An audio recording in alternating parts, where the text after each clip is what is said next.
చెప్పండి. నా పేరు వెంకట్ సార్. ఎక్కడి నుంచి వచ్చారు? రాజు కాలనీ బాలనగర్. ఏంటండి ప్రాబ్లం అసలు? ఇది పొల్యూషన్ ప్రాబ్లం సార్. మా ఇంటి దగ్గర అంటే ఇండస్ట్రీస్ ఉన్నాయి. మేము ఎప్పటి నుంచో ఉన్నాం అక్కడ.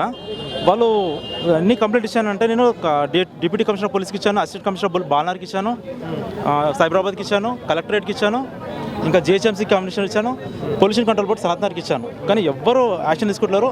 అందరూ నెగ్లెక్ట్ చేస్తున్నారు సార్ టోటల్గా. నేను చాలా తిరిగాను కానీ మా డిపార్ట్మెంట్ కాదు, మా డిపార్ట్మెంట్ అనేది ఒక్కొక్కసారి ఒక్కొక్క డిపార్ట్మెంట్కి వెళ్తుంటే ఇది మాది కాదు అంటున్నారు సార్ వాళ్ళు. నేను ఎవరు యాక్షన్ అయితే ఎవరు యాక్షన్ స్టిల్ నో యాక్షన్. కొత్త గవర్నమెంట్స్ కూడా ఏం తీసుకుంటారు? కొత్త గవర్నమెంట్స్కి ఇప్పుడే ఇచ్చాను నేను application. I will wait for action sir. ఇది సార్ కంప్లైంట్స్ వచ్చేసి ఉన్న రెసిడెన్షియల్ ఏరియా కానీ అది వాళ్ళు రెసిడెన్షియల్ ఏరియా అన్నప్పుడు ఇండస్ట్రీ చేస్తే ఉండాలి సార్. కానీ వాళ్ళు పైన ఇల్లు కట్టుకుంటున్నారు, ఫోర్ ఫ్లోర్స్ వేసుకుంటున్నారు. కానీ ఇండస్ట్రియల్ నామ్స్ ప్రకారం అయితే ఇండస్ట్రీసే ఉండాలి. కానీ రెసిడెన్షియల్ ఏరియా అది డిక్లేర్ చేశారు గవర్నమెంట్. కానీ రెసిడెన్షియల్ ఏరియాలో 55 ఉండాలి. ఇక్కడ 81 నాయిస్ లెవెల్, ఇక్కడ 91, 94 సార్, 98, 85, 95 టోటల్ డెసిమల్స్ అన్నీ ఎక్కువ ఉన్నాయి సార్. పొల్యూషన్ కంట్రోల్ నుంచి వచ్చి మీటర్ పెట్టి చెక్ చేస్తారు డెసిమల్ మీటర్స్. కానీ నో యాక్షన్ సార్. 5 years నుంచి తిరుగుతున్నాను సార్. నాకు ఇంతవరకు ఎవరు సొల్యూషన్ ఇవ్వట్లేదు సార్. నాకు అయితే ఈ గవర్నమెంట్ అయినా మీకు కనీసం ఒక సొల్యూషన్ ఇస్తుందని హోప్ తోటి చేస్తున్నాను సార్. అవును. మరి జరిగిందా లోపలికి వెళ్ళిన పని? లోపలికి వెళ్ళి నేను అప్లై చేశాను. వాళ్ళు తీసుకున్నారు, SMS వస్తుందని చెప్పారు. ఇంకా SMS అయితే మరి అందరికి వస్తూనే ఉంది కానీ ఏం యాక్షన్స్ అయితే తీసుకుంటలే అని చెప్తున్నారు. కానీ నేను వెయిట్ చేస్తాను. నేను ఇక్కడ ఏమన్నా జరగచ్చు అని. ఇంతకుముందుకు వచ్చాను, ఇక్కడ ప్రీవియస్ గవర్నమెంట్ ఉన్నప్పుడు వచ్చాను. కానీ ఇక్కడ అంతా అది గేట్ అవన్నీ ఉండేది, పోలీసు వాళ్ళు ఉన్నారు, రాణించే వాళ్ళు కాదు ఇక్కడ. సో ఈ బ్యారిగేట్స్ అన్ని రిమూవ్ చేశారు కాబట్టి నాకు హోప్ ఉంది రావాలని. ఈ రోజు ఇప్పుడు ఏమన్నా సొల్యూషన్ దొరకచ్చు అని నాకు. మాకు అక్కడ ఏమి అర్థం కాదు. మా పిల్లల్ని కూడా ఇప్పుడు షిఫ్ట్ చేయాలి. ఇప్పుడు వీళ్ళు రాగానే జనవరిలో తొందరగా అపాయింట్ చేస్తామంటే మేము జనవరిలో అంటే మా పిల్లలు స్కూల్ మార్పించేసి మేము అక్కడ వెళ్ళాం. నా జాబ్ రైడా చెప్పండి అన్న.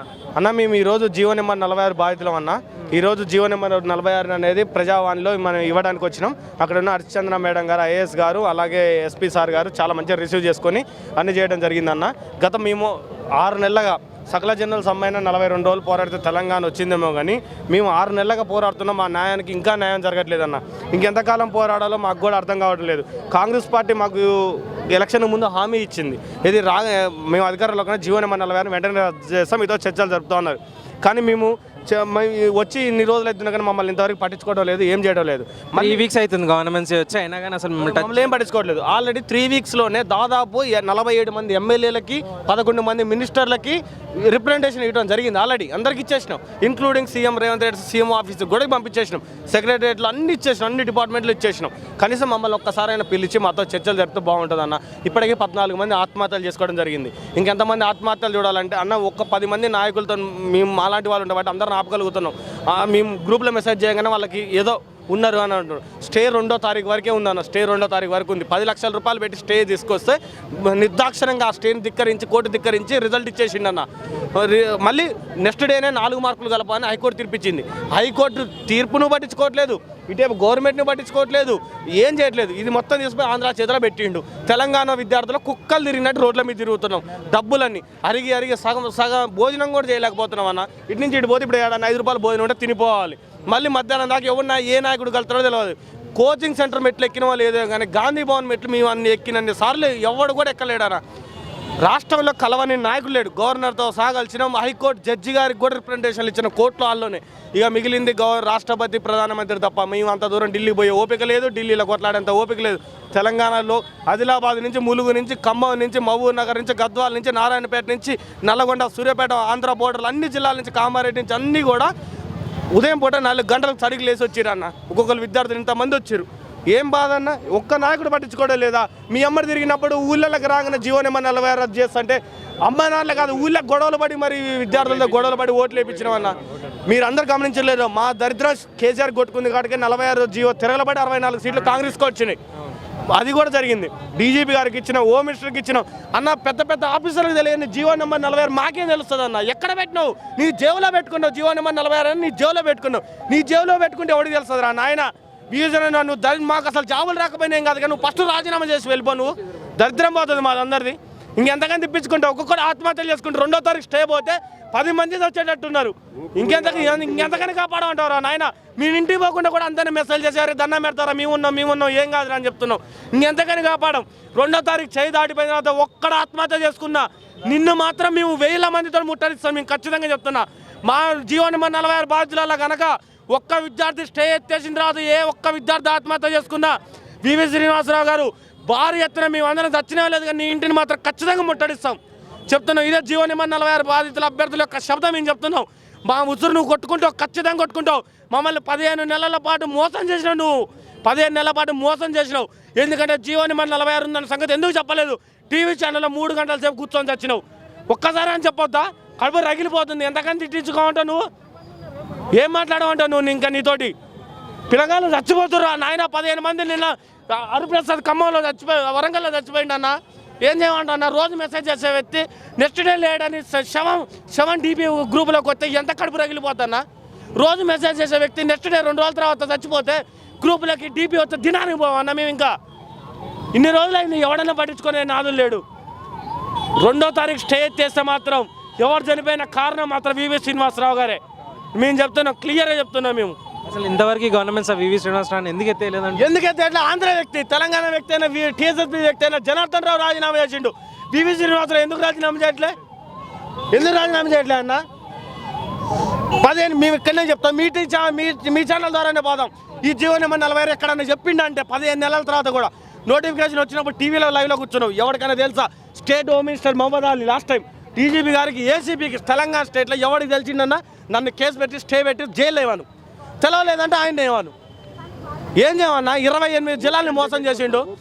ఓపెన్ డిబేట్ కోసం తప్పు అంటే ఆయనే కేసు వేయమని జైలు వీళ్ళు ప్రోపగండా చేస్తారు. తప్పు ఇంకెంతకన్నా ఏం చెప్పాను? ఒక స్టూడెంట్గా, చదువుకున్న స్టూడెంట్గా నేను తప్పు చెప్తాను. ఇంత పబ్లిక్గా చెప్పను తప్పు అయితే?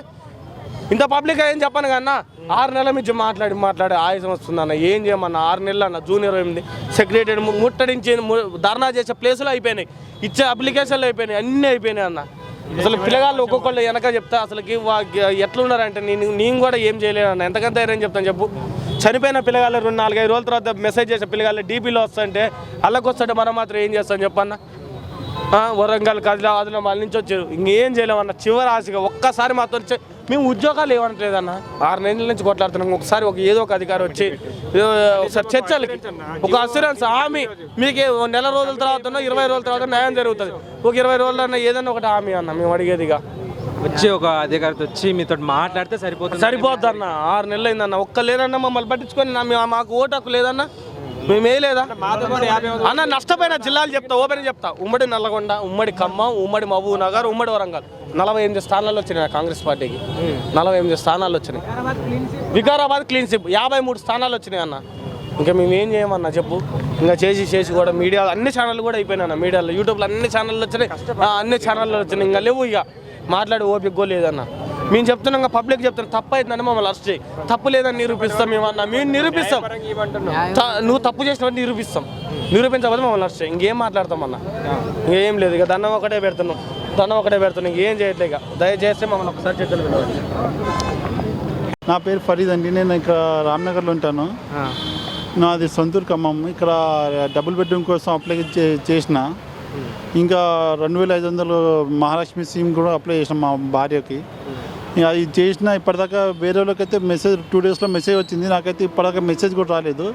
అవి ఏం చేసిరో రోజుకి 5,000 వస్తున్నాయి. అందులో 95% డస్ట్బిన్లు పోతున్నాయి. ఏదో 5% వాళ్ళకే మెసేజ్ వస్తున్నాయి. అది వాళ్ళు ఏం చేస్తారో ఏమో తెలియదు.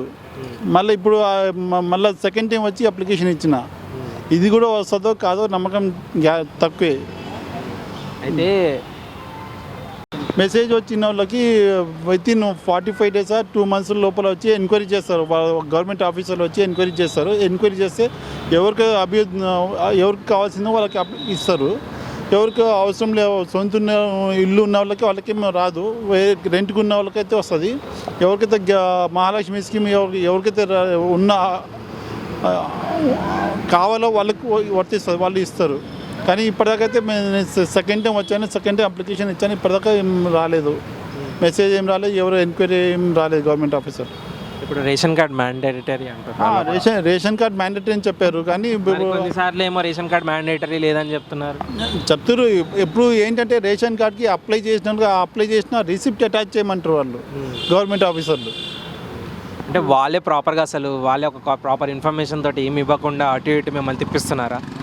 ప్రాపర్ ఇన్ఫర్మేషన్ అంటే వాళ్ళ దగ్గర ఉన్నది ప్రాపర్ ఇన్ఫర్మేషన్. మొన్న గౌరవనీయుల ముఖ్యమంత్రి గారు కూడా చెప్పారు రేషన్ కార్డు అప్లై చేసినప్పుడు వాళ్ళ ఏదైతే రిసిప్ట్ ఉంటుందో ఆ రిసిప్ట్ జతగా అటాచ్మెంట్ చేయమని చెప్పారు. అప్లై చేయొచ్చు కానీ రేషన్ కార్డు అప్లై చేసిన తర్వాత ప్రాసెస్ ఉన్నప్పుడు అప్లై చేయొచ్చు. చాలామంది చెప్తారు గవర్నమెంట్ ఆఫీసర్ అప్లై చేయండి, ఆధార్ కార్డుతో ఉన్న వాళ్ళు కూడా అప్లై చేయొచ్చు అని చెప్పారు. అది ఎంతవరకు సాధ్యమవుతుందో చూడాలి, వెయిట్ చేయాలా. వాళ్ళు వచ్చి ఎప్పుడు ఎంక్వైరీ చేస్తారో తెలియదు, వెయిట్ చేయాలా.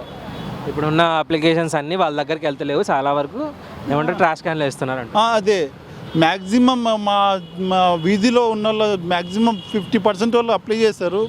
ఫస్ట్ డే ఎప్పుడైతే స్టార్ట్ చేస్తారో మా ఫ్రైడే రోజు అప్పుడు అప్లై చేస్తారు. నెక్స్ట్ తర్వాత మంగళవారం గురించి అప్లై చేస్తారు. కానీ కొంతమందికి మెసేజ్ వచ్చింది, కొంతమందికి రాలే. మళ్ళీ మెసేజ్ రాని వాళ్ళు మళ్ళీ వచ్చి అప్లై చేస్తారు. అది ఏం చేస్తారో ఏం తెలియదు. వాళ్ళు డస్ట్బిన్లో వేస్తారో ఎంక్వైరీ చేస్తారో ఏం తెలియదు. వెయిట్ చేయాలి అంతే. వెయిట్ చేసి తెలుసుకుంటారు అంతే, వెయిట్ చేయాలి అంతే.